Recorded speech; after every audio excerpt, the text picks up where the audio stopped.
Magnitude 2.8 earthquake rocks Arkansas. Magnitude 2.7 Missouri. Oklahoma is rattled across the state with 4 earthquakes. This is just today's activity. It's in the area of the, as we can see here, the Midcontinental Rift, which goes into the west from the Great Lakes, going through Kansas, Oklahoma, Texas. There's a mantle plume there. There's magma underneath. This is besides the earthquakes that we get in the New Madrid seismic zone area. Let's take a look at the map. Here we are at Seismo Berkeley, and as you can see, we have quite a lot of activity here. This is our area. The blue is the past day, the red is the past hour. This is what we're talking about.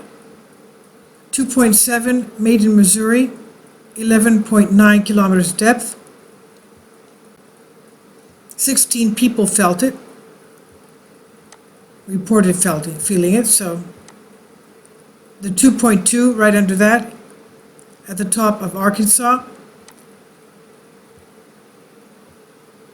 15 kilometers depth, and on the other side of Arkansas we have this 2.8, 14.8 kilometers depth, 28 people reported to the USGS feeling it. It's at the border of Arkansas, Louisiana.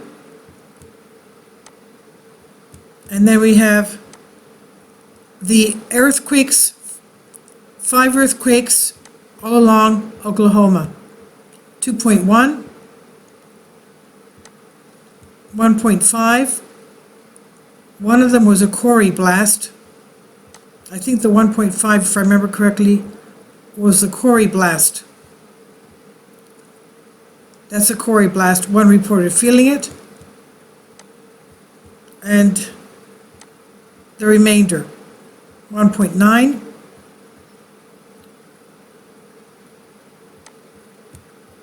And 2.2. Union City, Oklahoma. So you can see there's quite a bit of activity in Oklahoma today, all across the state. There we go.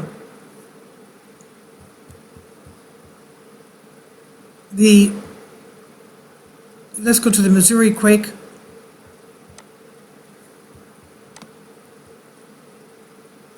All right, because this is basically in the area of the New Madrid seismic zone, as we can see.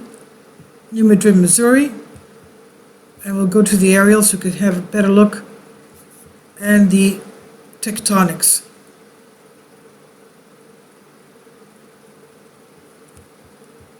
We know that the river, every river is a fault. Okay, it didn't put in the tectonics, that's okay. We know that it's a fault line anywhere. This is the New Madrid seismic zone. Let's go here, Google Earth. That's it, New Madrid seismic zone. New Madrid, Missouri, right there. And it's a rift valley. And and the Rift Valley also has volcanoes, as we know, from the Great Rift Valley. For example, in Africa, we have volcano here, the Jacksonville, Mississippi volcano, which has the Colosseum built right over it. We also have the asphalt volcanoes here in the Gulf of Mexico, all around here. They were recently discovered. There they are. These are asphalt volcanoes. Oil and gas, plentiful wherever you have volcanoes and coastlines. The Jacksonville, Mississippi volcano has the Colosseum built over it. And pulling out again, New Madrid seismic zone, which is a rift valley, going all the way up the Mississippi, flanking Lake Erie, Lake Ontario, and out towards the St. Lawrence Seaway. All this is the New Madrid seismic zone. And this is the Midcontinental Rift, going all the way through Kansas, all the way down to Texas. So basically the states is splitting into 3. It's the west coast, it's the east coast, east of New Madrid, rift, and then you have the central United States with the mid-continental rift going all the way down to Texas. This has magma under there. That's why it's rifting.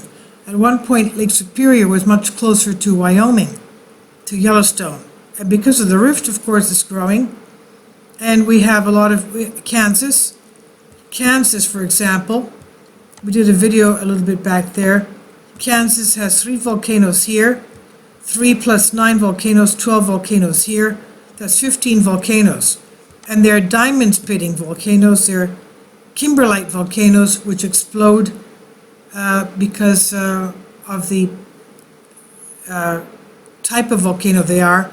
They explode with force, and they spit out diamonds. They spew out diamonds and gems and semi-precious stones because of the fact that they're in the mid-continental rift area right here.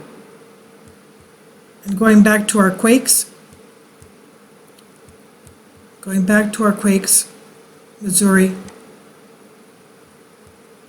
16 people feeling it. And the tectonic summary, they don't talk about the mid-continental rift whatsoever. This is here New Madrid, the Missouri earthquakes, New Madrid, of southern Missouri, southeast Missouri, and adjacent states, the most seismically active in North America, east of the Rockies.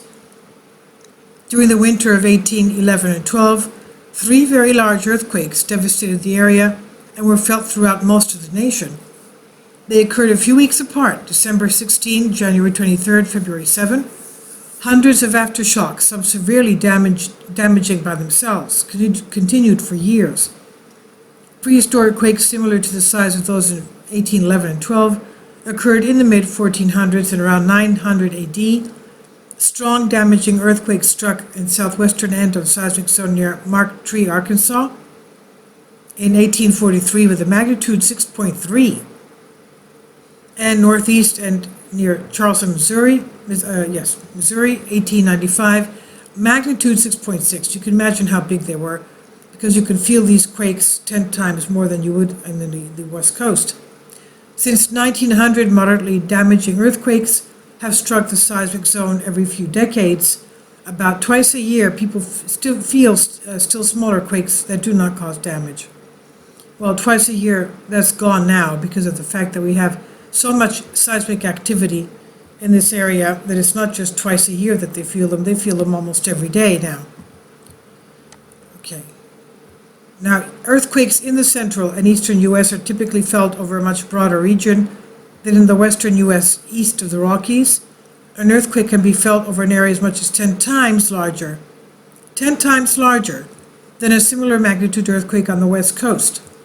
A magnitude 4 eastern earthquake typically can be felt at many places as far as 60 miles from where it occurred, and it infrequently causes damage near the source, and a magnitude 5.5 usually can be felt as far as 300 miles from where it occurred, sometimes causing damage as far as 25 miles away. The earthquakes everywhere occur on faults within the bedrock, usually miles deep, and the earthquakes of New Madrid zone occur within a large network of faults called the Real Foot Rift Zone. It's the Rift Valley. The rift formed about 500 million years ago, and when this region was stretching in the northwest-southeast direction, northwest-southeast direction. Okay, northwest-southeast. Yes. At least 40 miles wide, 300 miles long, the rocks in the rift were slowly dropped down about 1 mile along some of the faults. Now the region is undergoing east-west shortening, and the ancient faults of the Real Foot Rift are being reactivated to generate earthquakes. Today, the Real Foot Rift and the New Madrid seismic zone are 1,200 miles from the nearest plate boundary, which is the Caribbean Sea. The network of faults in the seismic zone is buried beneath hundreds of thousands of feet of sand and mud. 4 of the largest faults are recognized as alignments of abundant small earthquakes, and movements along 2 of these faults dammed rivers and created lakes during the earthquake of 1811 and 12. A few more deeply buried faults were detected during oil and gas exploration, and a few small faults are known from geologic mapping. However, many earthquakes occur away from the few known faults, so there must be additional unknown faults that can generate earthquakes in the seismic zone, and accordingly, the best overall guide to seismic hazard in New Madrid seismic zone is the earthquakes themselves. And this is the activity that we've had today. This is New Madrid seismic zone, real foot rift zone. Let's go back to the, let's go take this one. This is the Oklahoma quake.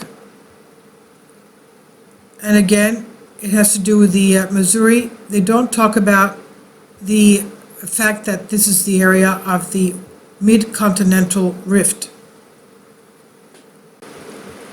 This is just some pictures of it. Lake Superior, mid-continental rift at the state park, the waters of the Lake Superior area. And this is what you can see here, some of the best exposures of the rift. 1.1 billion year old volcanic rocks along the border between Minnesota and Wisconsin, St. Croix River. And this is what it looked like in the beginning, Laurentia, about 1 billion years ago. And this is what it looks like. Actually, it is basically, this is the New Madrid seismic zone right here. That's part of the mantle that's underneath, the mantle plume. It's part of the mid-continental rift. It's like a horseshoe-shaped thing. This is part of the mid-continent. This is our New Madrid seismic zone, the real foot rift zone. These, Lake Erie, Lake Ontario. You can see that's going up to St. Lawrence Seaway right there. Mississippi River, that's Florida. And this is what we're talking about, Kansas, Arkansas, Kansas, and Texas. This goes under Texas as well. All right. Mid-continental rift, hybrid rift. And this is what it looks like. The sediments on top, Lake Superior. The Keweenan Fault. This is what it looks like much later. Did a hotspot supply the excess magma? Let's go into the USGS. USGS abstract, the Keweenan hotspot. Geophysical evidence for a 1.1 GA mantle plume, 1.1 billion years ago, mantle plume beneath the mid-continental rift system. The Proterozoic mid-continental rift system in North America, remarkably similar to Phanerozoic rifting and flood basalt provinces. Like the younger analogs, the volcanism within the older rift can be explained by decompressing, melting, rapid extrusion of igneous material during lithospheric extinction. Above the broad astenospheric thermal anomaly, which we call the Keweenan hotspot. Great Lakes International Multidisciplinary Program, Crustal Evolution, Seismic Reflection Profile. Okay, so this is the area that they're not really talking about in USGS having to do with this area.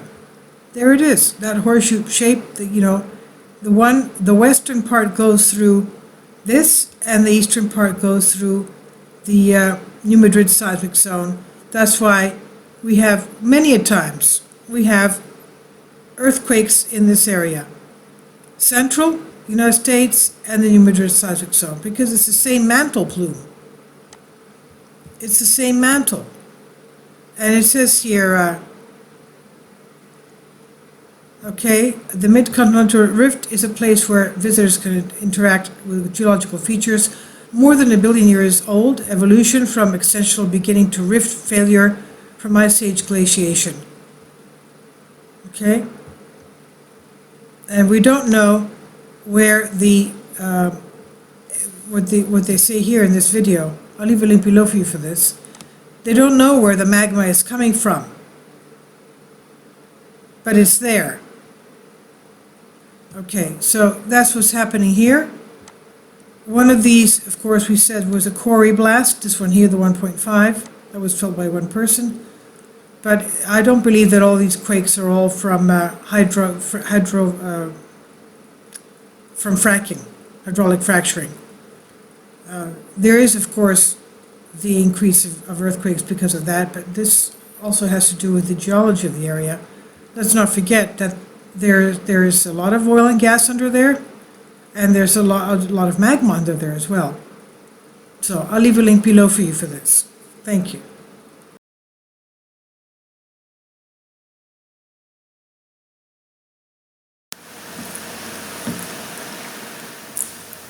If you'd like to join me on my Patreon account, you will hear content not covered by mainstream media.